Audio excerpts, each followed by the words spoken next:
How do you say it? Salter, but I like the New York twang in there. Salter. Paul Salt. Well, really, I should say Paul Salter. You're listening to Real Estate Coffee Talk. I'm your host, Sarah Hilton, and this is your weekly live coffee date with the who's who from every corner of the real estate industry. Paul Salter is on the podcast. Welcome to Real Estate Coffee Talk. Cheers. Yes. How Cheers. are Thank you? you so much for having me. I'm Oh, fantastic. I'm so excited. You are fantastic because you live where palm trees are and Yes. warmth and sunshine all the time. Before we went live, I was telling Paul how jealous I am. If you've heard me on any of these shows, I think I mentioned Florida at least once every week. And I'm like, one day I'll live near the beach and palm trees. Um, all right. So, Paul, tell us a little bit about yourself. I know you're a high performance mindset coach, but that may not, resonate to everyone. So, tell us a little bit about you and what you do.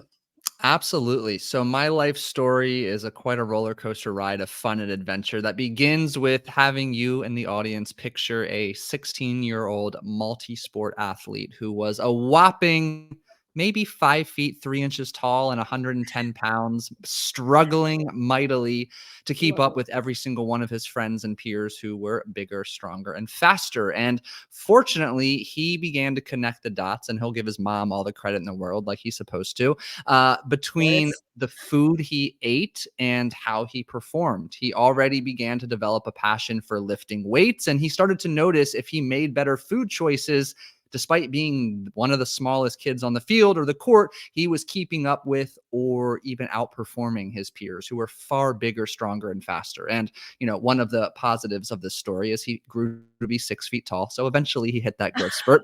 But It worked out. underneath it all, he developed a massive passion for optimizing human performance, first and foremost through the lens of strength training and nutrition, but really began to dig into the mindset aspect, reading tons of books on Kobe Bryant, Tiger Woods, Roger Federer, Tom Brady at a young age, and allowing that to blossom into a career that began, fortunately, working right out of the gate with college, professional, Olympic athletes, having a front row seat as a sports dietitian inside the minds of how these individuals operated to really become the 1% of the 1%, to separate themselves from the pack. And I spent the next, 14-ish years or so working as a dietitian, but never really talking about food or nutrition, always helping my clients, high performers from all walks of life, achieve sustainable results by focusing all of our conversations through the lens of what was going on in their minds and in their hearts. And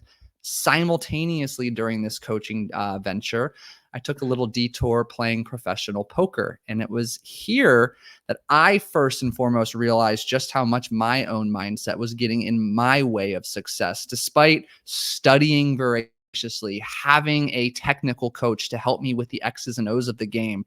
As I started playing for more money, bigger stakes, I was playing passive. I was timid despite knowing what to do. I was not doing it because I had my own collection of limiting beliefs, scarcity mindset around money that was keeping me stuck. And regardless of how little or how much you know about the game of poker, I can tell you that is a really quick way to lose a lot of money. So I hired a mindset coach.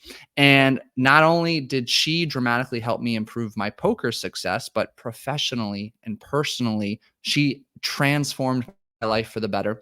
5+ years later, I still work with her. And given the positive impact it had on my life, it became a natural progression to slowly begin walking away from and ultimately leaving nutrition coaching to go full on into high performance mindset coaching. I attained my credential as a hypnotherapist as well. Hypnosis is one of my primary modalities.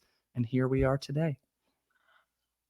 Okay. You know, just from jumping on before we even jumped on, I tend to talk a lot. So like my brain never stops. Just while you're going, I have like it's like explosion of ideas in my head of questions. And I'm so excited for this. Okay. So first, before we get into like the high performance mindset stuff, which is definitely probably in my life, and as I've gotten older, like I wasn't kudos to your mom, man, for like recognizing Yeah. things early on and knowing kind of how to put you on the right trajectory, because that's something a lot of kids don't grow up with. And I think it's, and correct me if I'm wrong, but somewhat like of a cultural cyclical thing that like travels through generations Yeah. is um sometimes like these mindsets that just carry. And for me, I didn't even realize I had some of these mindsets until now I've gotten older and be like, maybe all rich people aren't bad. Like I was led to believe. Like, so okay, I love that. And we always got to give the moms credit for everything. Yeah. Okay, so let's talk first about the nutrition. I know you've gotten out of that, but I do want to touch on that real quick. Yeah. So in this, we're not athletes. Well, most of my audience, they're not athletes, they're real. I mean, maybe they're athletes, but they sell real estate, right? Um, how I guess like how i- what do you recommend, or what should people look at in their lifestyle and with their nutrition or their day-to-day habits that end up affecting what they're doing? Because although it's not sports, it's a hyper competitive industry. Mhm. It's gotten a lot tougher even in the last 6 months to a year, right? Yeah. And real estate agents are known for having crappy eating habits because you're kind of like eating on the road. It's an industry where a lot of people, you're doing a lot of stuff over drinks. You have these crazy clients that make you want to drink, right? So, what are some kind of like easy things that agents can look at in their own lifestyle habit, or like some changes that anyone can kind of look at and tweak? Yeah, and you don't have to be a professional athlete to take your nutrition seriously, which I'm glad you alluded to, because at the end of the day, as a high performer, you want to feel, do, and be your absolute best. And nutrition is your literal fuel to get that done. So all of my foundational teaching, regardless of who I worked with, is all about prioritizing adherence. Okay. Adherence to some type of plan, because adherence is ultimately what fuels consistency. You and I both know consistency across every domain of life is what leads to significant and sustainable results. So when we're breaking down foundational eating habits, there's 3 ingredients to this recipe of maximizing adherence. First and foremost, it's individualization. I don't care if you want to eat 6 times a day or you want to eat 1 time a day. It's got to work for you. You can't keep outsourcing your nutrition to what social media says is hot or most effective this week. It's tempting, it's easy to do, but it's no Right. wonder you've been stuck in this pattern for 10 years. So, individual, it's got to be simple, specifically if you are on the go, traversing multiple social occasions per day or definitely per week. It's got to be simple. And then with that, too, building off of it, it's got to be flexible. So if your approach is unique to you, is simple and flexible, that is going to exponentially increase the likelihood that it's sustainable. And if you can Right. sustain it, you can tinker with portions depending if you want to lose weight, increase this, that, the other. But at the end of the day, that foundational base of habits is going to help you shine your brightest, perform your best, so that you are able to handle the influx of social occasions, the wacky sleep schedule, because you're tending to your clients and always showing up as your best. Right. I love that. Even in my personal life, I've had this like pesky, like 10 pounds, like just middle-aged post crap load of kids pounds that's been driving me crazy, right? And you are so right. I literally have just learned this recently, is that I did the like Octavia stuff with the bars and Mhm. all this Yeah. stuff that seems like okay, this is the way. And then recently I just was like, you know what? I'm just not gonna eat bread. You know what I mean? I'm just gonna like not look my coffee black, no sugar, right? So like little things, but there which some people that might not be something that they want to give up, right? But I'm willing to give up sugar in my coffee for like something else, Mhm. right? Or I'm willing to go drink some of this. And I'm like, this is so much easier. And I finally see results because kind of worked it around like, okay, what's really important to me? What's not? So, and it's more sustainable that way where you're not depending Yeah. on some weird program and ordering 300 protein bars for the month. Yeah. You And you know, don't have to rely on willpower or motivation. Those come and go as quick as a bolt of lightning. It just becomes a part of who you are. It's your identity. It's non-negotiable. It's just right. what you do. And that too Yeah. further fuels the sustainability aspect. Yes. Okay. I am so excited. Okay. So now in this like mindset coaching world, right? Like what do you do most? Like what is it? What are some of the tangible things you help people with? Or help I your think the clients with? best way to describe it is every single day, you, me, you listening to this show is forced to traverse an emotional battlefield of unseen triggers that at a moment's notice can trigger a cascade of heavy emotions that negatively influence self-talk, thoughts, beliefs, actions, results, and ultimately shape who you are as a person. So this kind of downstream ripple effect is what I refer to as a destructive mindset program. And it is a collection of learned emotions, fears, beliefs, and behaviors that at one point in your life, mainly childhood, were designed to either keep you safe or to help fulfill an obligatory childhood need.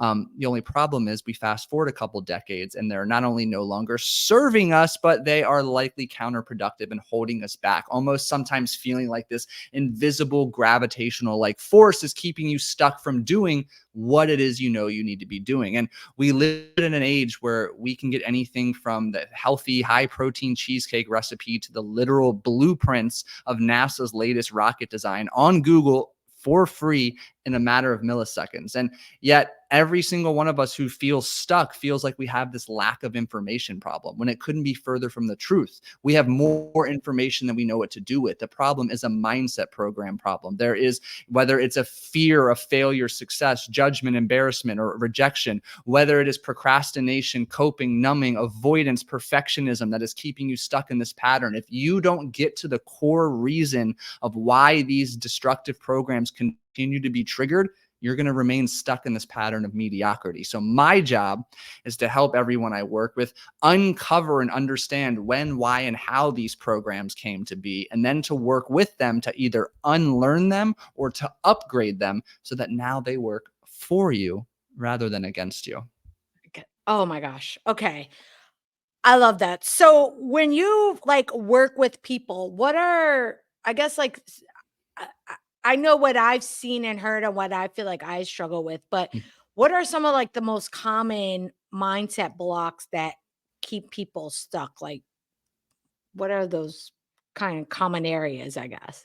Yeah, so there's so many different forms of self-sabotaging behaviors, but the two biggest ones that I think we all can relate to on some level are either perfectionism or procrastination. And let's take perfectionism, for example, where we have to have these perfect set of conditions, or we can't launch a product, put a house on the market, tell a friend about a new investment opportunity until the conditions are just right. Despite logically knowing perfection doesn't exist, it's an illusion that we will never reach. But what happens is a downstream effect of multiple behaviors that keep us stuck from actually doing what we need to be doing. And usually, more often than not, what I find in entrepreneurs and business owners is they stay busy for the sake of being busy, but they're not actually moving the needle in their business. It's like having a list of your top 10 priorities and working on the bottom 3 and feeling fulfilled temporarily because you did something. And for those of you listening, I'm doing air quotes, but nothing you did is actually tangibly going to move the needle. So if we break down perfectionism, underneath perfectionism is typically a fear, or a fear of judgment, abandonment, or rejection, or a lack of self-worth, a lack of deserving of success, or a lack of even being capable of having success. And perfectionism tends to be born out of childhood needs going unmet. So this is especially common, I hate to break it to you, if you fall in this category, if you are the oldest or you are one of many siblings. Yeah, I'm the oldest of 4, so I Yeah. resonate very deeply with this. But if we think about it, we're all wired with having core needs of feeling accepted, belonging, connection, having unconditional love in our life. And the more mom and dad start spitting out siblings, the less attention, time, and energy goes to you. So that means you have to work harder to attain the needs that you have as a child. And you start behaving and forming different thoughts, beliefs, and behaviors to get more attention. You might notice, oh, I got straight A's this term. Mom and dad recognize me. They validated me. And that starts off a cascade that helps you get those core needs met as a child. Yet these beliefs and behaviors are so generalized by your subconscious mind that they still affect you today as an adult. Oh my gosh, how dare you call me out like that, Paul? Hey, I know. I'm looking in a mirror. I get it. I know. Oh my gosh. Okay. So, okay. So how about the procrastination part? Yeah. Or do they kind of play in together? So procrastination, typically, like I like to always say, let me preface with that and I'll circle back. Like, we are all biologically wired with 3 core fears. They are fear of judgment, abandonment, and rejection. I call them the fear jar. And that's simply because centuries ago, if you were judged, rejected, or abandoned by your tribe, you literally died. And as outdated and irrational as it sounds today, those fears are so hardwired into your DNA, they feel as real as ever before. The thought of being rejected can lead us into a paralysis state where we struggle to breathe. Anxiety is weighing heavily upon us. So procrastination is typically linked to a fear of judgment, abandonment, rejection, or a fear of failure. And kind of branching off of those is those kind of core beliefs. Am I worthy of success? Am I good enough? Am I deserving? Am I capable? And if those are beliefs that were, or questions that were never answered as a child because you didn't get that validation, you didn't get that sense of love or affirmation from mom, dad, or whoever was caring for you at that time, it almost starts to form the belief of why bother, or it can blend and bleed into perfectionism. Like, okay, I'll do it when the conditions are just right. Yet that never happens. We're so quick and easy to find excuses and justifications for inaction. Right. And I think like probably from those two, I'd probably struggle more with the procrastination part of it. And it's weird. Like I've told friends about this, and I might have to connect with you afterwards because I obviously need you. But I've told friends about this. Like there's something about me, like I do a lot of busy work. I'm always like busy. I do stuff, but there's something about just moving to like this next level. Even when I was selling real estate constantly, there's something about like, ooh, being a top producer. Ugh, like something felt I don't even want to say it felt unreachable. It felt undesirable. It's weird. Like I wanted it, but it felt like touching a hot stove, if that makes Well, sense. you brought up a great point early on. Like if that success is linked to financial return, and you had this belief imprinted on you at a young age that rich people are evil, stupid, or nasty, like your mind does not want to help your identity change to something you hate. Like why would it ever do that? That's not safe. Your subconscious has one goal, and that is to keep you safe. And if you associate this next level of success with rich, evil, bad, you're never going to get there. You're going to feel like you're getting closer by doing these. And I'm going to use this word. This is not your word, but these mundane, inefficient tasks, because temporarily it's a nice little boost in dopamine. It makes me feel good. It's a Band-Aid. It's a short-term solution, but it never gets to the root of what's going on. Right. And it never gets you, it never kind of propels you to that next level, which also causes frustration. It's like this weird cycle in my own life. It drives me crazy. I know I'm not the only one. Okay. So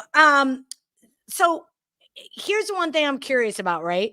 People who have found like mega success. Like I know you've worked with the elite of the elite in athletics and business and all that stuff.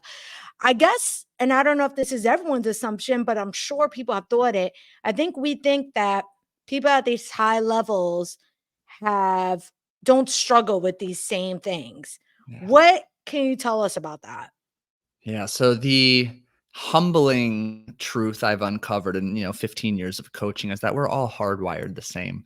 We all have these destructive mindset programs. And what I've really been able to observe and kind of extract as a differentiating factor among those who just truly seem to have it all together is that they show up and take relentless, consistent action regardless of how they feel. They still have their moments of struggle with doubt, defeat, negative self-talk, imposter syndrome, fear, but they act anyway. They don't use it as an excuse. They use it as fuel, and they move forward with a genuine desire and curiosity to understand and uncover why they feel this way, so they can then equip themselves with either the tools or the right people to let go of those feelings, beliefs, and behaviors, and to upgrade them into a pattern or collection of beliefs that serves them and works for them.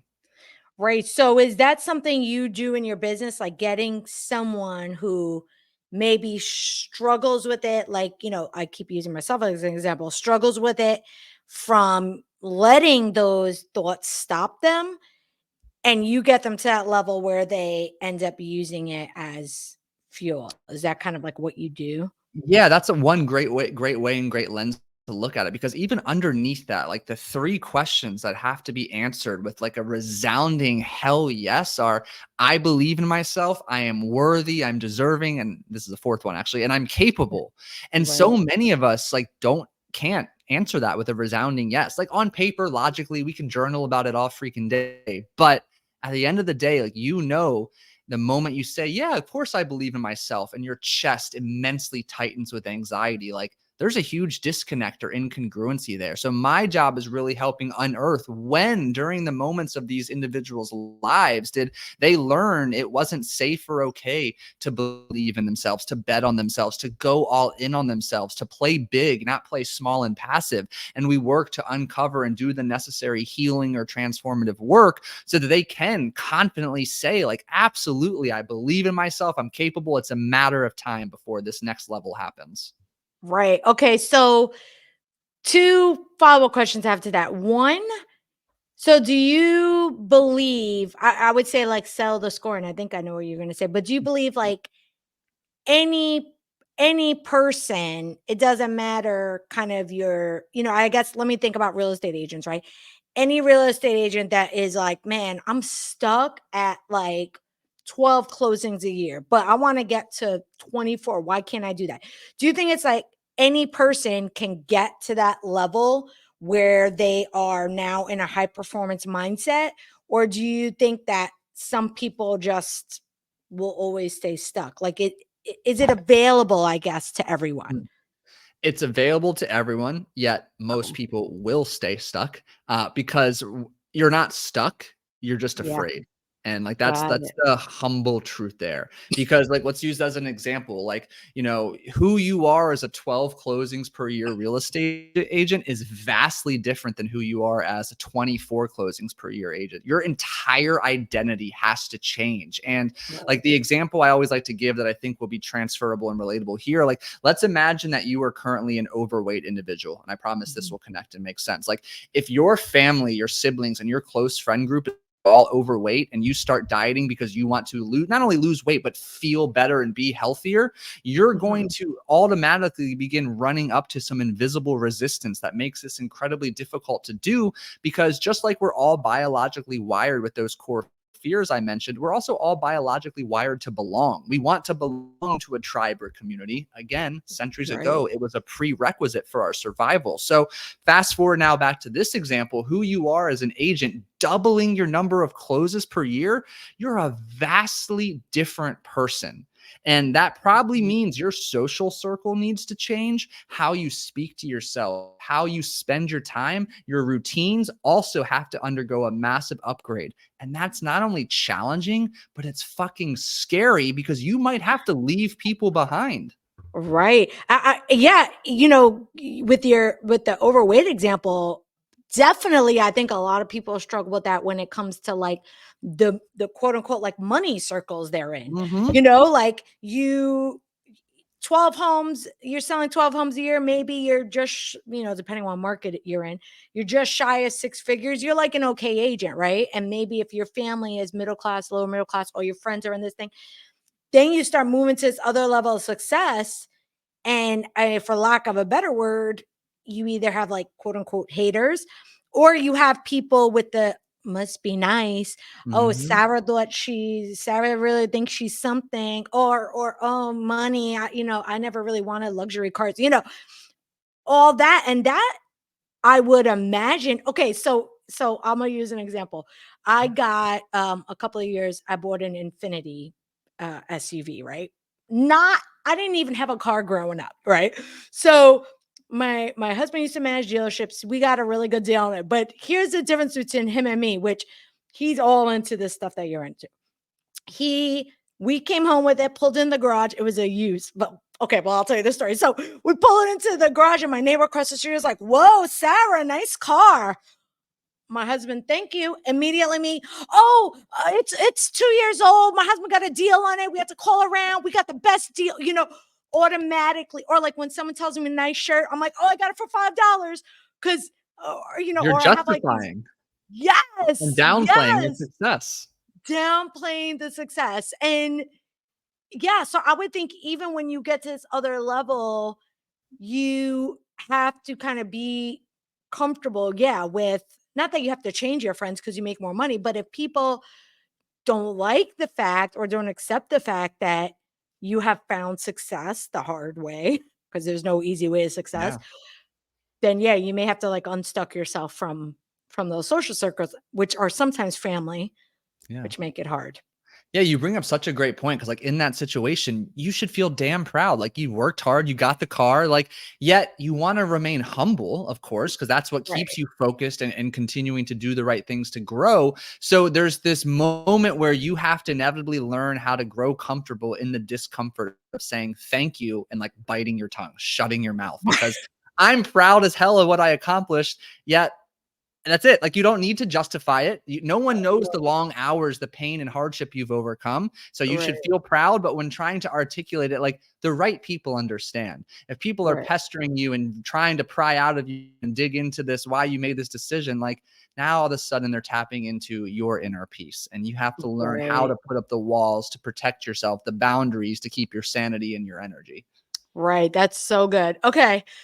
So, the people that you coach at like these high performance levels, right? Business people, athletes, I know you said entrepreneurs, like these are people who have found massive success.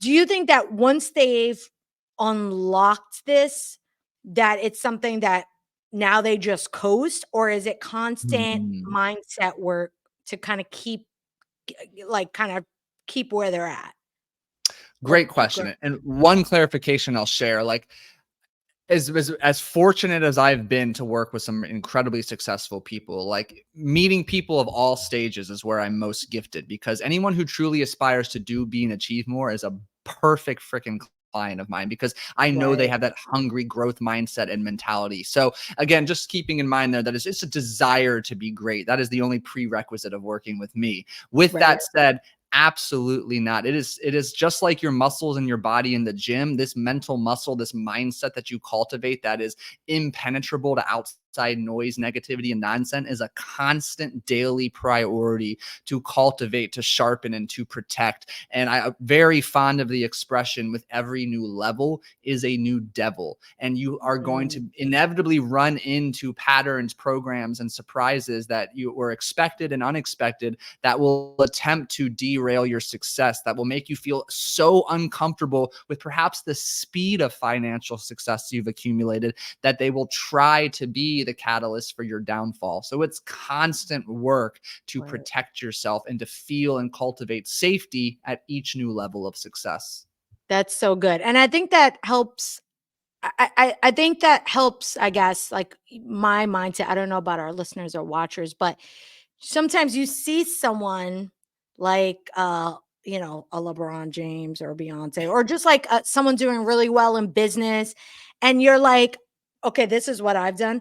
I've been like, oh, some people just have that personality, and you immediately count yourself out, which I'm glad you said that, because it just shows like those people they're just doing the work when I'm not, right? So that feels good to know that that's kind of, I guess, why I wanted you to shed light. Like, it's not because one person has a certain personality. Yeah, and I'm always reminded of, like, the late Kobe Bryant. Like, everyone, like, just awed him for his, the Mamba mentality, so Yeah. resilient. Like, I literally have a quote of his right over on the other wall over there. But Oh yeah, we're big many Kobe fans in this house.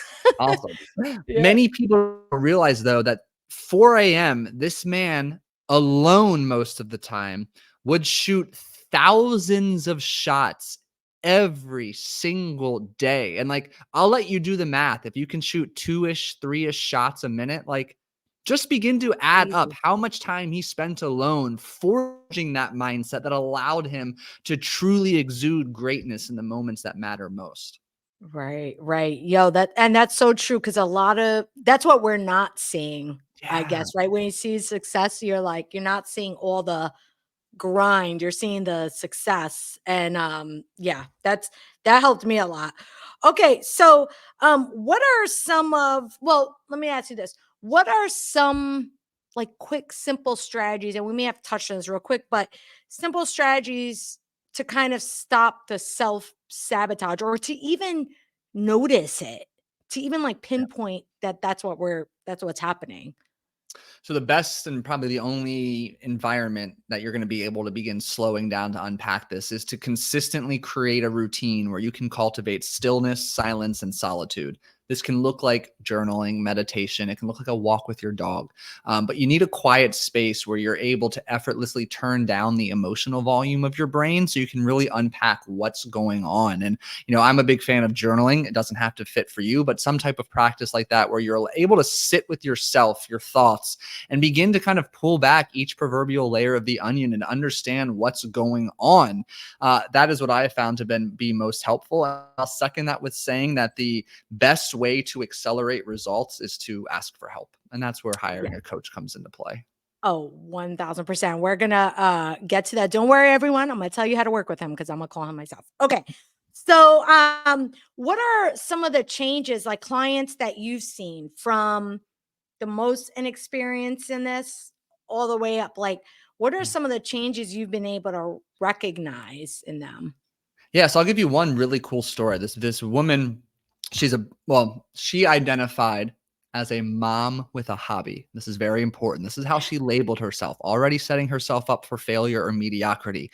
She was a part-time bartender, part-time like soul cycle instructor, maybe not soul cycle, but cycling instructor, Right. who had a little, in her words, hobby on the side of coaching pregnant and postpartum women to helping them with their fitness and their nutrition. When she came to me, she was running these, business launches, new product, new service a few times a year. She was routinely having $0 launches. So think about pouring dozens, if not hundreds of hours of work into this 2-week phenomenon every quarter and being rewarded with $0.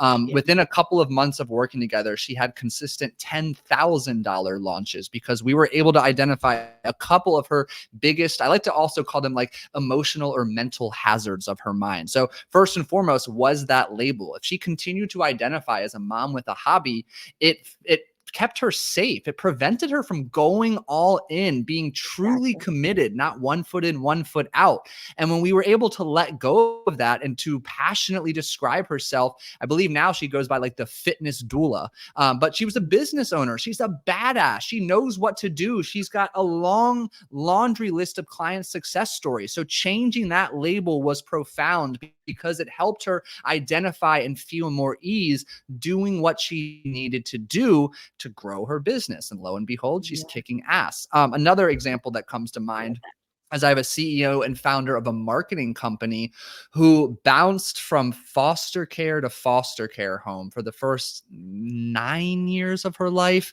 As you can imagine, all forms of abuse for a long period of time. She had no self-worth, no self-esteem. She didn't feel safe speaking up for herself. So as she started growing in business, she was able to have great success to a certain point, but she didn't have the confidence or feel like she belonged having conversations with some of those investors, some of those high profile clients who she knew she could benefit. But when she would finally get the meeting, she would stumble over her words. She could not articulate herself clearly. This would funnel into a pattern of disappointment, doubt, and defeat that only reinforced this pattern. So we were to help her now do a lot of healing through those early parts of her life to give her her voice back so she could speak confidently, authentically, courageously. And she's seen some pretty freaking incredible success so far. That is, I mean, I love both of those stories, but definitely love the mom with the hobby Yeah. because it's almost like when then you don't feel that bad when you do have that $0 launch, because you're like, oh, well, it's just a hobby. When Exactly. really she had so much more inside of her. And I think just from what I've seen in real estate, it's like people will be like, oh, I'm an agent, I'm a buyer's agent. Whatever. When I'm like, you, and I'm no mindset coach, but one thing I've seen from the outside is like maybe positioning yourself as like a business owner, right? So key. Yeah. Like so Right. many agents I know, like I gave a talk to a local real estate agent mastermind group here in Tampa. I Yeah. guess it was in December now, but so many are like, they have full-time jobs and they're starting to be an agent on the side. And, oh, it's just something I do on the side. Like that little talk goes so far. Like our words are so powerful and magical. They Right. carry great weight. And if you continue to not see yourself as a business owner, I love that you said that, you're going to continue to have the success of not a business owner as a part-time Right. hobby. Yeah, yeah, that's so good. Okay. So tell us, how can someone that's watching or listening, how can they work with you? What does it kind of look like and all that stuff? Yeah, absolutely. So first and foremost, beyond this podcast, you're going to want to do your homework and get to know me. I'm on Instagram every day, Mm. so you can learn more about what I'm about, how I operate. But the way that, I kind of structure high performance mindset coaching is, we begin with like a 2-hour deep dive call. I'm going to overwhelm you with questions so that I can begin painting a clear picture of where you've been, early childhood, adolescence, and adulthood, where you are, and of course, where you want to be. And at the culmination of that first part of our call, I'm able to identify clearly what are the 3 to 5 biggest either emotional blocks or destructive mindset programs that are absolutely clear as day fueling your self-sabotage and keeping you stuck. From there, we just start tackling the most high priority, lowest hanging fruit one by one until we've conquered it or let it go, and we move on to the next. Now, one of my primary modalities that I think is worth mentioning is hypnosis. And Yeah. that isn't me swinging a pocket watch or getting you to cluck like a chicken, Or like have you ever Hollywood. seen Get Out when she's Yeah. with the little thing of tea? I always think of that when I'm stirring my coffee. So it's nothing like that. The way that I define, and even if you're an Andrew Huberman fan, this is how he more or less defines it too.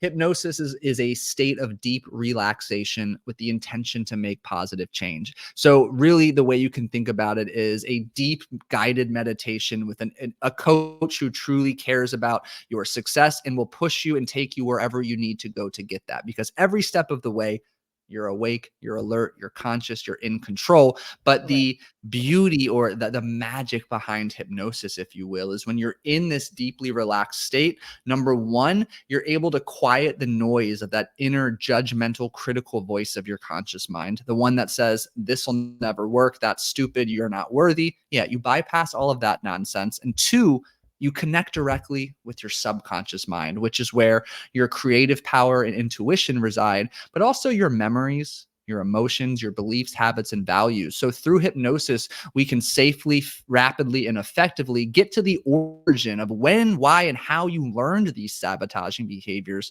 so that we can let them go and replace them with behaviors that serve you rather than work against you. Right. And just from my side, I look at this as an investment in your, not only yourself, but your business, because there's just no way you can go through something like this and unless you don't do the work. There's no way you can come on the other side and are less successful or less motivated, whatever. It should, get you nervous. So I love it. Great investment. Okay. So I'm gonna tell everyone where they can follow you in a second, but what will Paul be doing 10 years from, or Paul? What will Paul? What will Paul be doing 10 years from now?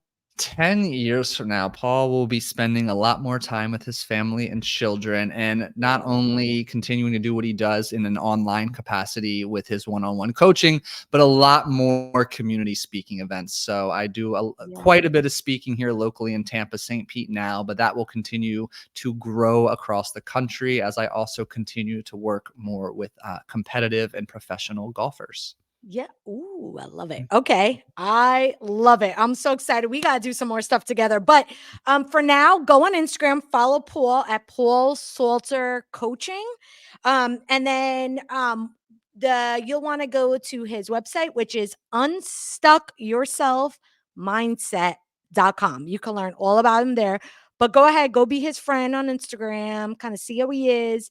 But I think this would be an excellent opportunity for any real estate agent that really wants to kind of not only grow their business, but get out of all this like craziness going on in the real estate world right now and kind of negative stuff going on. So I'm so excited. Unstuck Your Self Mindset, Paul Salzer coaching on Instagram. And then Paul, are you ready for some, what do I call them? Hot topics? Rapid fire questions. Rapid fire questions. Hot topics. What is this? The View? Okay. Coffee or tea? Coffee. All day, every day. Okay. Since you live in Florida, I think I know the answer, but summer or winter? It's always summer down here. Rub it in. Rub it in. Books or podcasts? Books. Oh, I'm a podcast girl. I fall asleep reading books. That's my problem. No, I read every morning, at least 10 pages. Oh, okay. See, that's why I need you in my life. Okay. And then let's see. Are you more of an indoor person or an outdoor person? Oh. I love spending time outdoors, but it's tough to beat a night in with loved ones in the house. Yeah, that's true. And it's free. Every time I walk out of the house, I'm like, there goes $50. Okay. Oh my gosh. Well, seriously, I thank you so much for coming on. This has, no lie, been one of my favorite episodes. So I'm so excited we got to talk. I'll be in touch. Everyone, again, go follow him at Paul Salzer Coaching and look him up at Unstuck Your Self Mindset. And we got to do something again together. So let's work something out. That'll be fun. Enjoy a sunny day in Florida. And I'll enjoy it here with no palm trees. Thank you so much, All Sarah. right, Paul. Thank you so much. Enjoy the rest of your day.